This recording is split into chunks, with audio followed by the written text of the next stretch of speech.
بالله من الشيطان الرجيم. بسم الله الرحمن الرحيم.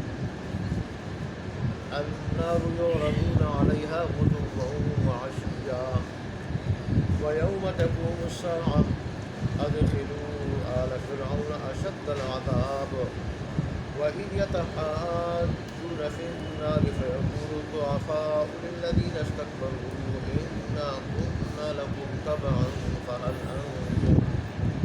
فهل أنتم مغنون عنا نصيبا من النار. قال الذين استكبروا إنا كنا فيها إن الله قد حكم بين العباد.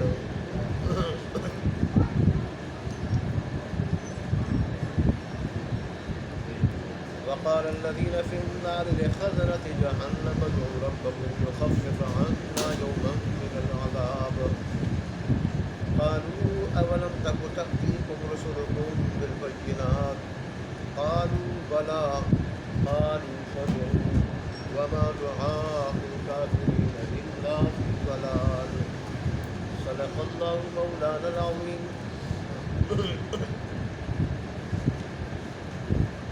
وصدق رسوله النبي الكريم ونحن على ذلك لمن الشاهدين والشاكرين والحمد لله رب العالمين.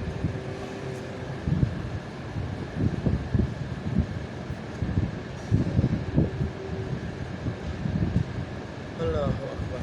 اللہ گزشتہ آیات میں حضرت موسیٰ علیہ السلام کا فرعونیوں کی طرف اللہ کا کھلا پیغام لے کے جانا اور فرعونیوں کا موسیٰ علیہ السلام کی بات ماننے کے بجائے گستاخی پہ اترانا اور پھر موسیٰ علیہ السلام کے قتل کے در پہ ہونا. اور یہ ماجرا دیکھ کے فرعون کے خاندان میں سے ایک مرد مومن کا ان کو سمجھانے کے لیے آگے آنا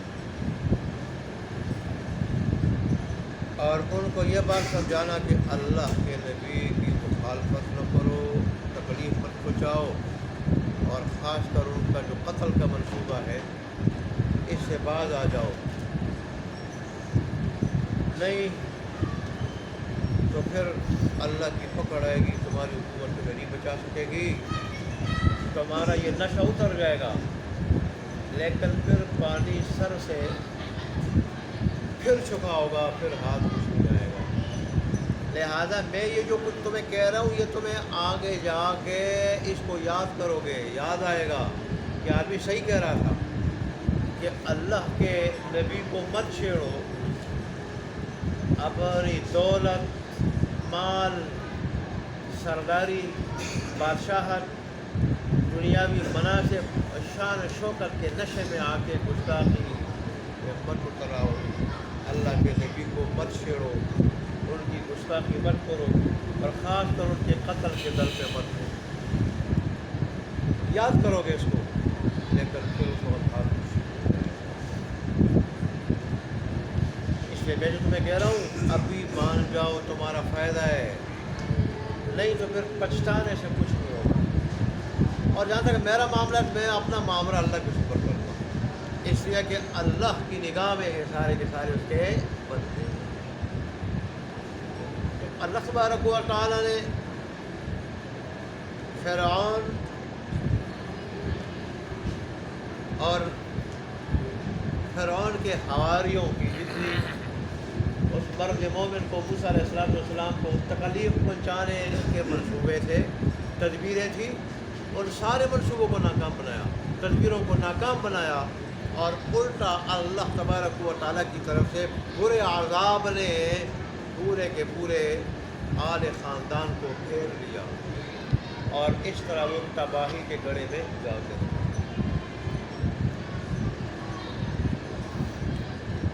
انسان کی فطرت یہی ہے، اس کے پاس جب 2 ٹکے آتے ہیں نا بڑا مشق ہو جاتا ہے، پھر اپنے آپ کو خدا سمجھتا ہے،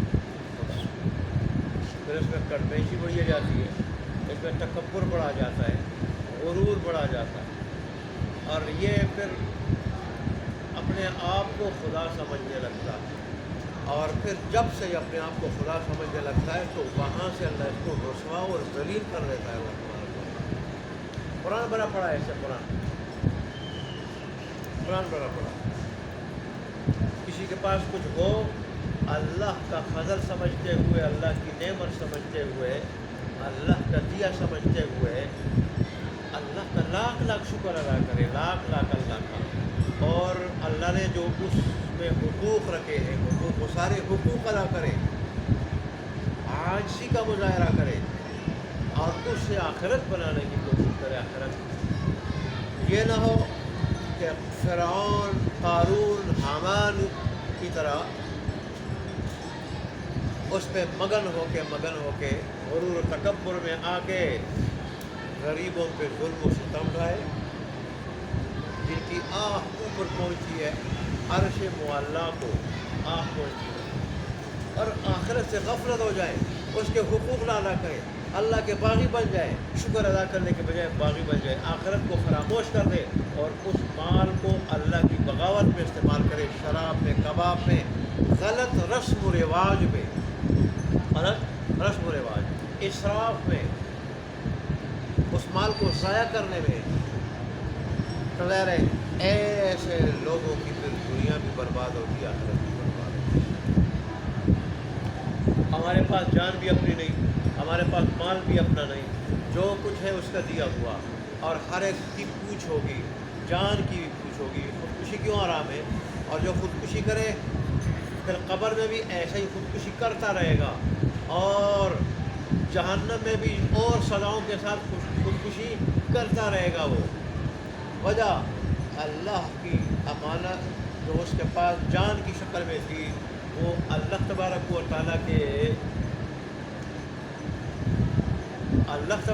تعالیٰ کے بتائے ہوئے طریقے کے خلاف اسے استعمال کیا۔ اللہ نے تبارک و تعالیٰ نے فرمایا کہ اس کو استعمال کرو میری اطاعت میں، میری عبادت میں، میری مخلوق کی خدمت میں، میرے ذکر میں، یہاں تک کہ میرے پاس آ جاؤ، میں خود یہ لے لوں، تجھ سے خود لے لوں، جب تک میں نہ لے لوں اس کو خود ضائع نہیں کرنا، ضائع کر دوں۔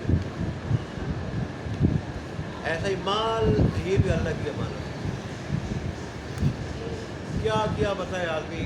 شاہ ولی اللہ مختلف کئی وقت فرماتے ہیں انسان دنیا میں 3 قسم کے حجابات میں پڑا ہوتا ہے، 3۔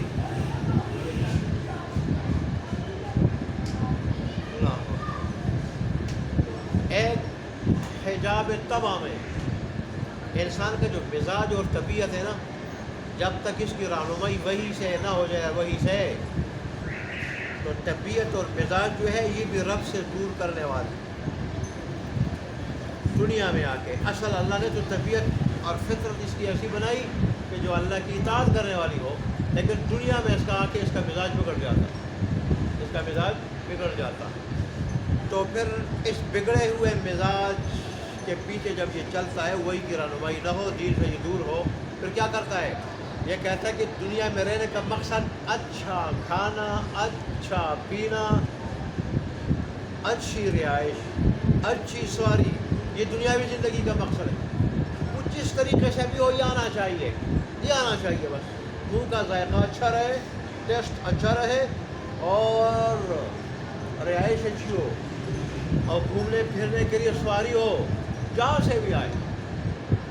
تو یہ اس کو کہتے ہیں حجاب طبع، طبیعت کے پردے میں، انسانی مزاج کے پردے میں پڑا رہتا، جب تک شریعت کی روشنی اس کو نہ ملے کہ بھئی یہ کھانا پینا یہ مقصد نہیں، ضرورت ہے۔ اتنی آدمی کو یہ ضرورت مل جائے کہ کمر سیدھی ہو جائے اور عبادت کر سکے، اتنی کافی، اس سے زیادہ ملنا ضروری نہیں ہے۔ اسی طرح اس سے جو نکل جائے آگے پھر کیا ہے؟ حجاب رسم و رواج، رسم و رواج کا پردہ، علاقائی رسم و رواج، برادری رسم و رواج، ملکی رسم و رواج، ان رسم و رواج میں یہ پڑا رہتا ہے، اور یہ سمجھتا ہے کہ رسم و رواج میں نے ادا نہیں کیا تو ناک کٹ جائے گی، لوگ کیا کہیں گے، پھر قرض لے لے کے رسمیں ادا کرتا ہے، شادی کی بھی، غمی کی بھی، اس کے علاوہ جو رسمیں، اس کے علاوہ کسی کے ہاں بچہ پیدا ہو جائے، کسی کے بچے کا ختنہ ہو جائے، اس کے علاوہ اور طرح طرح کی رسمیں، ان رسموں میں یہ پڑا رہتا ہے۔ اور اس سے نکل جائے، اب رب کی عبادت کرنا چاہے، رب کو راضی کرنا چاہے، تو پھر ایک اور حجاب کا یہ شکار ہوتا ہے، وہ حجاب سوء معرفت ہے۔ جیسے اللہ کو جاننے کا حق ہے، اس طرح یہ جانتا نہیں۔ اللہ کو جیسے جاننے کا حق ہے ایسے جانے، قرآن بتائے گا۔ اللہ کو جاننے کا حق ایسا جانے، حدیث بتائے گی۔ اللہ تبارک و تعالیٰ کی طرف سے آئی ہوئی تعلیمات، اللہ کے حبیب کی طرف سے آئی ہوئی تعلیمات وہ بتائے گی کہ اللہ تبارک و تعالیٰ کی صحیح معرفت کیا ہے، اللہ کی صحیح پہچان کیا ہے، اللہ کون ہے، کیا ہے اللہ تبارک و تعالیٰ، وہ پھر قرآن اور حدیث ہی چیز بتا دی ہے۔ اور اللہ ہم سے کیا چاہتا ہے، اللہ ہم سے کیا چاہتا ہے، اللہ تبارک و تعالیٰ نے ہمیں کیوں بھیجا ہے، ہمارا اس کے ساتھ تعلق کیا ہے، اللہ تبارک و تعالیٰ کے ساتھ ہمارا تعلق کیا، اس کا مطالبہ ہم سے کیا، وہ کس چیز سے راضی ہوتا ہے، کس سے ناراض ہوتا ہے، کس سے راضی ہوتا ہے، کس سے ناراض ہوتا ہے۔ یہ چیزیں تب پتہ چلے گی کہ آدمی وہ قرآن و حدیث سے جو دوری ہے، دوری کا پردہ ہے، وہ پردہ دور کر کے قرآن و حدیث کی طرف آ جائے، دین کی طرف آ جائے۔ دین بتانے والے کون ہیں؟ علماء ہیں۔ آج تو قیامت کی نشانی ہے، بہت سارے ٹی وی چینلوں پہ اور آج کل تو موبائلوں پہ یہ غامدی، یہ انجینئر مرزا اور طرح طرح کے فتنے ہیں جو کہتے ہیں کہ علماء کو مت سنو، یہ تمہیں تاریکی کی دور کی طرف لے جانے والے، یہ پرانے لوگوں کی باتیں کرنے والے، دقیانوس سی جو ہے نا وہ ذہن رکھنے والے ہیں۔ اب یہ زمانہ بدل گیا ہے، اب قرآن کے یہ احکام جو ہے نا نعوذ باللہ اس دور کے لیے نہیں ہے، اس دور میں چلنے والے نہیں ہیں۔ ان کو لوگ سنتے ہیں تو ظاہر ہے ایسے لوگ جن کی طبیعت میں بے حیائی ہو، طبیعت میں آزادی ہو، وہ تو پھر ان کو پسند کریں گے، وہ علماء کی بات ان کو پھر کہاں اچھی لگے گی۔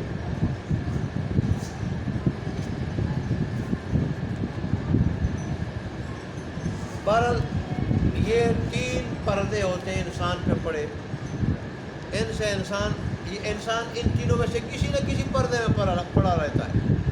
اکثر لوگ تو حجاب طبع میں پڑے رہتے ہیں، اس کا جو طبعی پردہ ہے نا، طبیعت کا، مزاج کا، اس میں پڑا رہتا ہے۔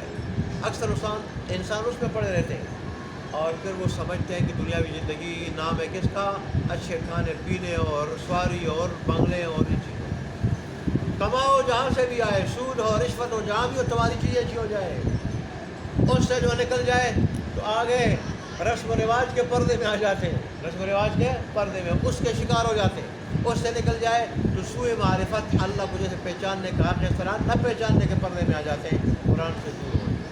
خلاصہ یہ جو لوگ قرآن کے نزدیک ہوں گے ان تینوں پردوں سے دور ہوں گے۔ قرآن ان تینوں پردوں سے، تینوں تاریکیوں سے نکال کے اس روشنی کی طرف لاتا ہے قرآن، دین اسلام، کہ جس سے اللہ تبارک و تعالیٰ کو بھی پہچان لیتا ہے، صحیح طور پہ اپنے رب کو بھی پہچان لیتا ہے، دنیاوی زندگی کا مقصد بھی پہچان لیتا ہے اور اس کو اپنا بھی لیتا ہے، اس طرح دین آخرت دونوں بنا لیتا ہے۔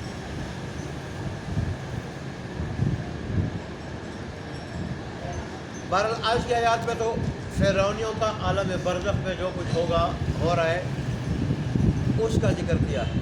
اللہ تبارک و تعالیٰ نے فرمایا کہ عالم برزخ میں، قبر میں ان کو صبح و شام آگ پہ پیش کیا جاتا ہے، جہنم کی آگ، تاکہ ان کو ان کے ٹھکانے کا نمونہ دکھایا جا سکے، یہ تمہارا ٹھکانہ ہے جس میں تم نے جانا ہے،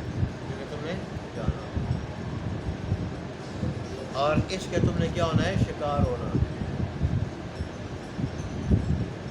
عذاب قبر میرے استاد شیخ القرآن والحدیث، اور جوانی میں اللہ تبارک و تعالیٰ نے بڑے علوم سے نوازا، فقہ کے اور اس طرح نحو کے، صرف کے، تفسیر کے، حدیث کے، ہر فن مولا ہے۔ اور میں نے جیسے مولانا محدث کبیر حضرت مولانا یوسف خان صاحب رحمۃ اللہ علیہ سے حدیث بخاری ترمذی جس انداز سے پڑھی تھی کہ ہر حدیث کا ترجمہ تشریح مخصوص اوراق پڑھ کے پھر تلاوت نہیں کراتے تھے، ایسا ہی میرے ان استاد شیخ القرآن والحدیث کا انداز ہے۔ یعنی استاد مکرم حضرت مولانا عبید اللہ صاحب دامت برکاتہ العالیہ جو ادھر آ کے کبھی کبھار ہمیں درس بھی دیتے ہیں، تقریر بھی کرتے ہیں، سر و قربان جن کا ہوتا ہے یہاں پہ ادھر ہمیں تقریریں بھی کی کئی مرتبہ۔ وہ تو کہتے ہیں کہ قرآن کی 18 آیات سے کم و بیش 18 آیات سے قرآن کی عذاب قبر ثابت ہے، 18 آیات سے۔ اور تفسیر دروس القرآن والے نے لکھا ہے کہ قرآن مجید کی جن 10 آیات سے عذاب قبر ثابت ہے، ان میں سے ایک یہ آیت بھی ہے، ایک یہ ہے۔ اور استاد محترم کو اللہ تبارک کو یہ ملکہ دیا کہ زمانہ طالب علم میں ہمارے علاقے کے پائے کے مفتی دارالعلوم دیوبند سے خارج قرآن ہے، یہ درجہ رابع کے طالب علم، میرے بیٹے نقیب سے بھی ایک درجہ پیچھے، ان سے جا کے فقہ کے مسائل میں مناظرہ کرتے، اتنے اس وقت سے ماہر تھے مسائل میں۔ اللہ تبارک کو ایسے ہر فن مولا بنایا ہے، مہارت عطا کی۔ یہ کہتے ہیں کہ 18 آیات سے ثابت ہے، 18 آیات۔ انہوں نے تقریباً کوئی 15-16 مرتبہ تو دور تفسیر کیا، بڑے بڑے پایا کے مفسرین سے، 15-16 مرتبہ۔ اسی طرح تفسیر دروس القرآن والے نے لکھا ہے کہ تقریباً 70 آیات صحیح احادیث سے عذاب قبر ثابت ہوتا ہے، 70 احادیث ان کے مطابق 10 آیات سے، غصاجی کے مطابق 18 آیات سے، ان تفسیر دروس القرآن والے کے مطابق 70 احادیث عذاب قبر میں آئی، صحیح احادیث وہ آئی کہ جن سے قبر کا عذاب ثابت ہو رہا ہے۔ مثلا رسول اللہ صلی اللہ علیہ وسلم ایک مرتبہ آپ کی زندگی میں 2 واقعات ملتے ہیں، ایک حضر کا، ایک سفر کا۔ حضر میں ایک جگہ گزر رہے تھے تو آپ نے 2 قبروں پہ سبز ٹہنیاں رکھ دی۔ لوگوں نے پوچھا کیوں؟ کہ ان کو عذاب ہو رہا تھا، کسی بڑی بات میں نہیں ہو رہا تھا۔ ایک چغل خور تھا، چغل خور ادھر کی ادھر، ادھر کی ادھر، اس کی وجہ سے، اور دوسرا پیشاب سے نہیں بچتا، پیشاب سے نہیں بچتا۔ اور اس طرح رسول اللہ صلی اللہ علیہ وسلم نے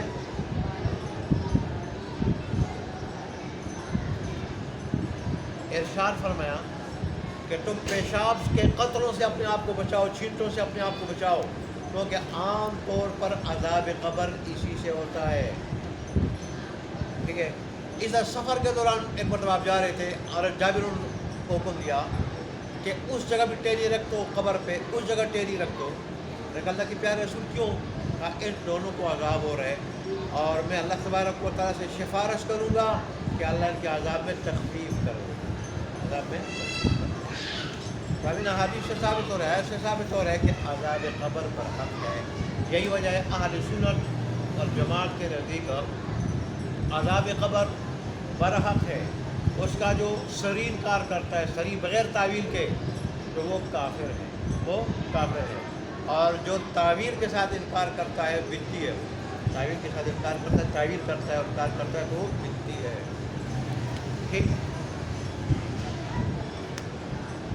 پھر یہ جو عذاب ہوتا ہے روح کا جسم دونوں کو ہوتا ہے یا صرف روح کو، تو اہل سنت والجماعت کا عقیدہ یہ ہے کہ روح اور جسم دونوں، عذاب روح کو ہوتا ہے لیکن جسم کے ساتھ تعلق ہوتا ہے، جسم کے ساتھ اس کا تعلق ہوتا ہے۔ ٹھیک، جسم کے ساتھ تعلق ہوتا ہے روح کا، جسم روح دونوں کے ساتھ آسان الفاظ میں دونوں کو کیا ہوتا ہے، عذاب بھی ہوتا ہے، رات بھی ہوتی ہے۔ اچھے انسان کو رات محسوس ہوتی ہے اور برے انسان کو کیا، عذاب، تکلیف وہ محسوس ہوتی ہے۔ پھر جو انسان